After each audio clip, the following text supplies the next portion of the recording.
Olá pessoal, meu nome é Luiz Eduardo, estou aqui no 27º Congresso de Iniciação Científica da Universidade de Brasília.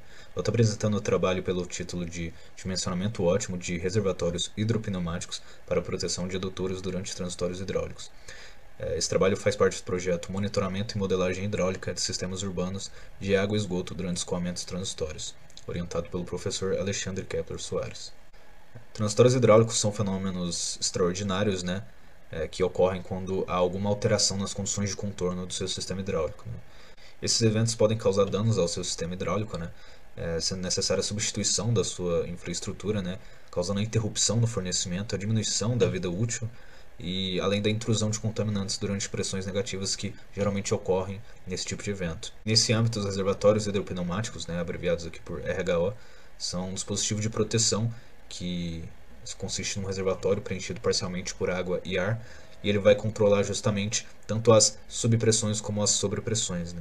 Comparado a outros métodos de proteção, ele apresenta uma das melhores performances, menores volumes, né? Facilidade de locação, mas em contrapartida um custo elevado. Em projetos de engenharia, a seleção desse tipo de dispositivo é feita com base no método de tentativa e erro. Né? É feita uma verificação se os modelos e volumes comerciais vão atender às suas solicitações de projeto. E é justamente daí que saem os objetivos do trabalho. Né? O objetivo geral é desenvolver um algoritmo de dimensionamento ótimo para esse tipo de equipamento. Né?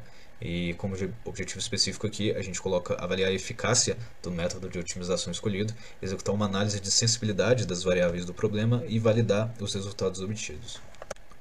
Sobre a análise hidráulica do escoamento transitório, eu não vou me aprofundar muito nesse tema porque ele já fez parte de outro trabalho desse mesmo projeto. Né?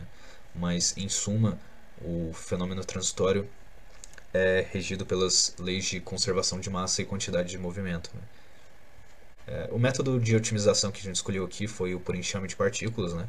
É um método utilizado para encontrar máximos ou mínimos de funções complexas e não necessariamente diferenciáveis, né? O que é uma das grandes vantagens desse método aí. Esse método tenta imitar o comportamento social de um bando de pássaros que procura por comida, no qual cada uma das partículas ao longo das iterações vai melhorar a sua posição individual, tanto com base na sua memória, quanto com base na comunicação social que existe entre elas. E esse método possui também poucos hiperparâmetros, né? Apenas dois: o parâmetro cognitivo, que a gente vai chamar de alfa aqui, e o parâmetro social, que a gente vai chamar de beta. O cognitivo é justamente essa memória individual de cada partícula, e o social é a comunicação entre elas. Agora, sobre a metodologia aqui, a gente utilizou um sistema hidráulico típico, um adutor de médio porte, seus dados estão à esquerda aí. E as características da otimização aqui, a gente utilizou a formulação convencional do método, né? O número de partículas e iterações a gente adotou com base na literatura especializada, né? E o espaço de busca foi definido com base em simulações auxiliares feitas previamente. O intervalo dos valores dos hiperparâmetros, que a gente fez diversas simulações, foi adotado com base também na literatura especializada. E passando aqui para os resultados e conclusão, a gente colocou 3 gráficos aqui, onde cada um deles representa o resultado de uma otimização. Aqui na esquerda a gente tem a situação onde os dois parâmetros alfa e beta estão equilibrados. A gente nota um baixo desvio padrão e a gente vai ver aqui que esse valor que ele atingiu de 0,2 foi de fato o mínimo global do problema.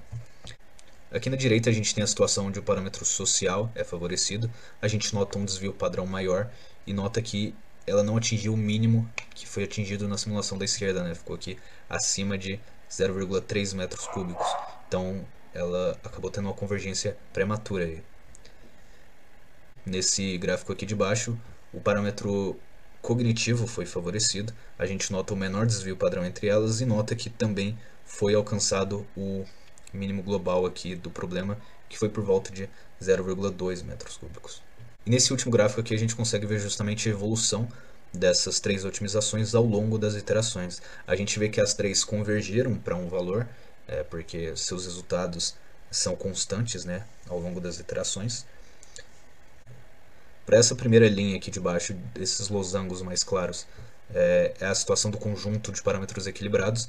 A gente nota que ela convergiu para o mínimo global do problema e convergiu de forma bem rápida. julgamos que a razão disso seja justamente pelo equilíbrio entre os dois parâmetros, né? Nessa linha aqui acima, nesse cinza mais escuro, é a situação onde o parâmetro cognitivo foi favorecido. A gente nota que ele também converge para o mínimo global, mas nota que ele também demora mais um pouco para ter essa convergência, né? Justamente por causa dessa falta de comunicação entre as partículas. E essa linha preta é a situação onde o parâmetro social é favorecido. A gente nota que, apesar de ter convergido, não convergiu para o mínimo global, né? Então finalizamos aqui a apresentação. Gostaria de agradecer a todos os órgãos e entidades que promovem o congresso aí. Deixo o meu contato na tela caso alguém queira fazer alguma observação. E deixo aqui o crédito das imagens que eu utilizei na apresentação.